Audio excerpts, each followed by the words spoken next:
Doubt clear ആവും. പിന്നെ free SMS എന്ന് പറഞ്ഞ് തൊഴിൽ ഏർപ്പാട് കിടക്കാം.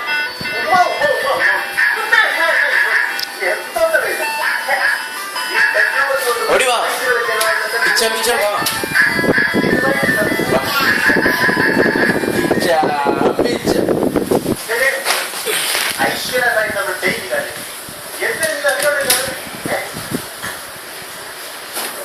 ഇതിനെ കഴിച്ച് ആരെങ്കിലും അവളുടെ ഇഷ്ടത്തെ നിറയുന്നുണ്ട്.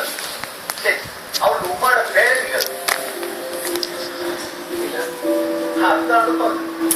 അവളെ നീ അറിയണം, അവളുടെ മനസ്സറിയണം. അതിന് നീ എഴുതണം. നിന്റെ സ്വപ്നങ്ങളെ പറ്റി, അവളോടുള്ള സ്നേഹത്തെ പറ്റി എഴുതുന്ന ഓരോ അക്ഷരത്തിലും നിന്റെ മനസ്സുണ്ടാവണം.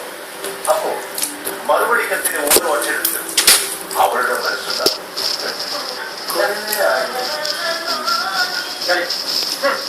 മനസ്സും മനസ്സും തമ്മിൽ അടുക്കുമ്പോഴല്ലേ പ്രേമം ഉണ്ടാവും. അല്ലാതെ തേങ്ങ ഉണ്ടായിരുന്നു.